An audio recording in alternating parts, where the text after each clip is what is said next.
ದೆಹಲಿಯ ಕೆಂಪುಕೋಟೆ ಬಳಿ ನಡೆದ ಬಾಂಬ್ ಸ್ಫೋಟ ಮತ್ತು ಭಯೋತ್ಪಾದಕರ ದುಷ್ಕೃತ್ಯವನ್ನು ಖಂಡಿಸಿ ಹಿಂದೂ ಜಾಗರಣ ವೇದಿಕೆ ಮಡಿಕೇರಿಯಲ್ಲಿ ಪ್ರತಿಭಟನೆ ಹಮ್ಮಿಕೊಂಡಿತು. ಪೊಲೀಸರ ನಿರ್ಬಂಧವನ್ನು ಲೆಕ್ಕಿಸದೆ ಜನರಲ್ ತಿಮ್ಮಯ್ಯ ವೃತ್ತದಲ್ಲಿ ಸೇರಿದ ಕಾರ್ಯಕರ್ತರು ಘೋಷಣೆಗಳೊಂದಿಗೆ ಪ್ರತಿಭಟನೆ ನಡೆಸಿದರು.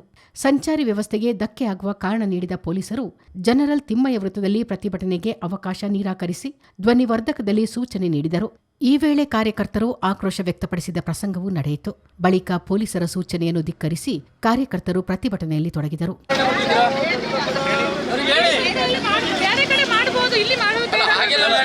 ರಾಷ್ಟ್ರೀಯ ಹೆದ್ದಾರಿ ಬಿಟ್ಟು ಮಾಡುವ ಅದರಿಂದ ಆ ಕಡೆ ರಾಷ್ಟ್ರೀಯ ಹೆದ್ದಾರಿ ಇಲ್ಲಿವರೆಗೆ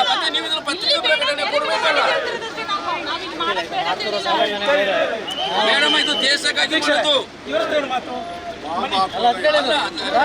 ರಾಷ್ಟ್ರೀಯ ಹೆದ್ದಾರಿ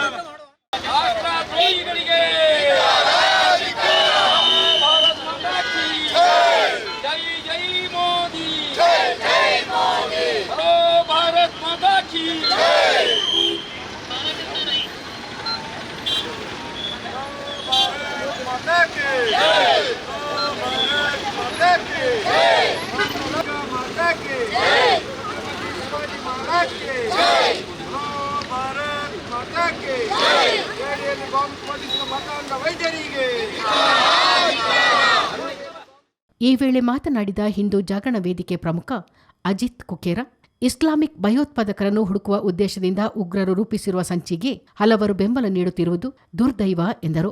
ಬರಪ್ಪನ ಅಗ್ರಹಾರ ಜೈಲಿನಲ್ಲಿರುವ ನಾಸಿರ್ ಎಂಬ ಆರೋಪಿತನಿಗೆ ಮಾಂಸ, ಮೊಬೈಲ್ ಮತ್ತಿತರ ವಸ್ತುಗಳನ್ನು ಪೂರೈಸುವ ಜಾಲವೊಂದು ಬೆಳಕಿಗೆ ಬಂದಿದ್ದು ಕಾಂಗ್ರೆಸ್ ಸರ್ಕಾರವೇ ಭಯೋತ್ಪಾದಕರಿಗೆ ಬೆಂಬಲವಾಗಿ ನಿಂತಿದೆ ಎಂದು ಆರೋಪಿಸಿದರು. ಮುಸಲ್ಮಾನರನ್ನು ಓಲೈಸುವ ಕೆಲಸ ಮಾಡಿದರೆ ಅಂತವರ ಮನೆಗೂ ಬಾಂಬ್ ಇಡುವ ಪ್ರಮೇಯ ಬರಬಹುದು ಎಂದು ಅಜಿತ್ ಹೇಳಿದರು. ದೆಹಲಿ ಬಾಂಬ್ ಸ್ಫೋಟದಲ್ಲಿ ಕೆಲವು ವೈದ್ಯರೇ ರೂವಾರಿಗಳಾಗಿರುವುದರಿಂದ ಮುಸ್ಲಿಂ ವೈದ್ಯರು ಅಥವಾ ವಕೀಲರನ್ನು ಹೇಗೆ ನಂಬುವುದು ಎಂದು ಪ್ರಶ್ನಿಸಿದ ಅವರು, ವೈದ್ಯ ಸಮೂಹವು ಈ ಕೃತ್ಯವನ್ನು ವಿರೋಧ ಮಾಡದಿರುವುದು ದುರ್ದೈವ ಎಂದರು. ಇವತ್ತು ಮುಸಲ್ಮಾನರು ಈ ಎಲ್ಲವನ್ನ ವಿದ್ಯೆಯನ್ನ ಮೈಗೂಡಿಸಿಕೊಂಡಿರತಕ್ಕಂಥವರು ಈ ದೇಶದ್ರೋಹ ಚಟುವಟಿಕೆಗೆ ಇವತ್ತು ಕೈ ಹಾಕ್ತಾ ಇದ್ದಾರೆ. ಆದರೆ ಬೇರೆ ಯಾವುದೋ ಹಿಂದೂ ಸಮಾಜದ ಯಾವುದೋ ಒಬ್ಬ ಸಾಮಾನ್ಯ ವ್ಯಕ್ತಿ ಏನಾದರೂ ಈ ರೀತಿಯ ಒಂದು ಸಣ್ಣ ರೋಡಲ್ಲಿ ಹೊಡೆದಾಟ ಮಾಡ್ತಾ ಇದ್ರೆ ಅದಕ್ಕೆ ಧರ್ಮದ ಬಣ್ಣವನ್ನು ಕಟ್ತಾರೆ, ಹಿಂದೂಗಳ ಮೇಲೆ ಎತ್ತಿಕಟ್ಟತಕ್ಕಂಥ ಪ್ರಯತ್ನವನ್ನು ಮಾಡ್ತಾರೆ. ಆದರೆ ಇಡೀ ಎಲ್ಲ ಮುಸಲ್ಮಾನರು ಭಯೋತ್ಪಾದಕರಲ್ಲ. ಆದರೆ ಇಡೀ ಜಗತ್ತಿನಲ್ಲಿ ಮಾಡತಕ್ಕಂಥ ಭಯೋತ್ಪಾದನೆ ಅದು ಮುಸಲ್ಮಾನರೇ. ಇವತ್ತು ಇಸ್ಲಾಂ ಎಲ್ಲಿ ತನಕ ಈ ದೇಶದಲ್ಲಿ ಇರ್ತದೋ ಅಲ್ಲಿ ತನಕ ಭಯೋತ್ಪಾದನೆ ಯಾವತ್ತೂ ದೂರ ಆಗೋದಿಲ್ಲ ಅನ್ನತಕ್ಕಂಥದ್ದನ್ನು ಹಿಂದೂ ಸಮಾಜ ಪರಿಗಣನೆಗೆ ತಗೊಳ್ಬೇಕಾಗ್ತದೆ. ಇವತ್ತು ನಾವು ನೋಡ್ತಾ ಇದ್ದೇವೆ, ಯಾವನೇ ಒಬ್ಬ ಮುಸಲ್ಮಾನ ಇವತ್ತು ಈ ಕೃತ್ಯವನ್ನು ಖಂಡಿಸದೇ ಇರೋದು ಯಾವುದನ್ನು ಸೂಚಿಸ್ತದೆ ಅನ್ನೋದಾದರೆ ಭಯೋತ್ಪಾದನೆಗೆ ಪ್ರತಿಯೊಬ್ಬ ಮುಸಲ್ಮಾನ ಕೂಡ ಇದಕ್ಕೆ ಬೆಂಬಲವನ್ನು ಕೊಡ್ತಾ ಇದ್ದಾನೆ ಅನ್ನತಕ್ಕಂಥದ್ದನ್ನು ನಾವು ಹಿಂದೂ ಸಮಾಜ ಗಣನೆಗೆ ತಗೊಳ್ಬೇಕಾಗ್ತದೆ. ಯಾವನೇ ಒಬ್ಬ ವ್ಯಕ್ತಿ ಕೂಡ ಇವತ್ತು ಇದನ್ನು ವಿರೋಧಿಸ್ತಿಲ್ಲ ಅನ್ನೋದಾದರೆ ಪ್ರತಿಯೊಬ್ಬ ಮುಸಲ್ಮಾನ ಕೂಡ ಇದನ್ನು ಬೆಂಬಲಿಸ್ತಾ ಇದ್ದಾನೆ ಅನ್ನತಕ್ಕಂಥದ್ದು ನಾವೆಲ್ಲರೂ ಕೂಡ ಅರ್ಥಕೊಳ್ಬೇಕಾಗ್ತದೆ. ಹಾಗಾಗಿ ಈ ಇಸ್ಲಾಂ ಭಯೋತ್ಪಾದನೆಯನ್ನು ಈ ದೇಶದಿಂದ ನಾವು ಯಾವತ್ತೂ ಕಿತ್ತ ಹಾಕುವುದಿಲ್ಲೋ ಅಲ್ಲಿ ತನಕ ಹಿಂದೂ ಸಮಾಜದ ಉಳಿವಿಗೆ ತುಂಬ ಕಷ್ಟವಾದೀತು ಅನ್ನತಕ್ಕಂಥದ್ದನ್ನು ಪ್ರತಿಯೊಬ್ಬರು ಕೂಡ ಗಣನೆಗೆ ತಗೊಳ್ಬೇಕು. ಹಾಗಾಗಿ ಈ ಸೋಗಲಾಡಿ ಜಾತ್ಯತೀತವಾದಿಗಳು ಏನು ಹಿಂದೂಗಳಿದ್ದೀರೋ ನೀವುಗಳು ತಕ್ಷಣದಿಂದಲೇ ಅರ್ಥ ಮಾಡ್ಕೊಳ್ಬೇಕು. ಎಲ್ಲಿ ತನಕ ನಿಮ್ಮ ಯಾವುದೇ ರಾಜಕೀಯ ಪಕ್ಷ ಇರಲಿ ಅದರ ಒಳಗಡೆ ಮುಸಲ್ಮಾನರನ್ನ ಓಲೈಕೆ ಮಾಡುವುದು ಬೆಳೆಸುವುದನ್ನು ಮಾಡಿದ್ರೆ ಕೊನೆಗೆ ನಿಮ್ಮ ಮನೆಗೆ ಕೂಡ ಬಾಂಬ್ ಬಿಡತಕ್ಕಂಥ ಪ್ರಯತ್ನವನ್ನು ಇದೇ ಇಸ್ಲಾಮಿಕ್ ಗೂಂಡಾಗಳು ಮಾಡ್ತವೆ ಅನ್ನತಕ್ಕಂಥದ್ದನ್ನು ತಾವುಗಳೆಲ್ಲರೂ ಕೂಡ ಮನಗಾಣಬೇಕು. ಹಾಗಾಗಿ ಈ ಒಂದು ಬಾಂಬ್ ಸ್ಫೋಟವನ್ನು ನಾವು ಗಂಭೀರವಾಗಿ ತೆಗೆದುಕೊಳ್ಳಬೇಕು.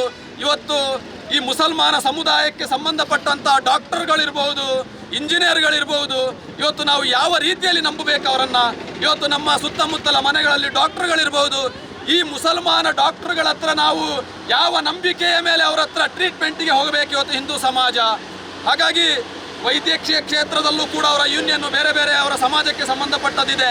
ಯಾವನೇ ಒಬ್ಬ ವೈದ್ಯ ಇದನ್ನು ವಿರೋಧಿಸತಕ್ಕಂಥ ಪ್ರಯತ್ನವನ್ನು ಕೂಡ ಹೇಳಿಕೆಗಳನ್ನು ಕೂಡ ಕೊಡದೇ ಇರುವ ಕಾರಣ ಪ್ರತಿಯೊಬ್ಬ ವೈದ್ಯರು ಕೂಡ ಇಸ್ಲಾಮಿಗೆ ಸೇರಿರತಕ್ಕಂಥ ಪ್ರತಿಯೊಬ್ಬರು ವೈದ್ಯರು ಕೂಡ ಇದನ್ನು ಪ್ರತಿಭಟನೆಯಲ್ಲಿ ಬಿಜೆಪಿ ಜಿಲ್ಲಾಧ್ಯಕ್ಷ ನಾಪಂಡ ರವಿ ಕಾಳಪ್ಪ, ನಗರಸಭಾ ಅಧ್ಯಕ್ಷೆ ಕಲಾವತಿ, ಉಪಾಧ್ಯಕ್ಷ ಮಹೇಶ್ ಜೈನಿ, ಸದಸ್ಯರಾದ ಉಷಾ ಕಾವೇರಪ್ಪ, ಅರುಣ್ ಶೆಟ್ಟಿ, ಸಬಿತಾ, ಪ್ರಮುಖರಾದ ಚೇತನ್, ಉಮಾಪ್ರಭು, ಬಿಕೆ ಅರುಣ್ಕುಮಾರ್, ಬಿಕೆ ಜಗದೀಶ್ ಮತ್ತಿತರರು ಪಾಲ್ಗೊಂಡಿದ್ದರು.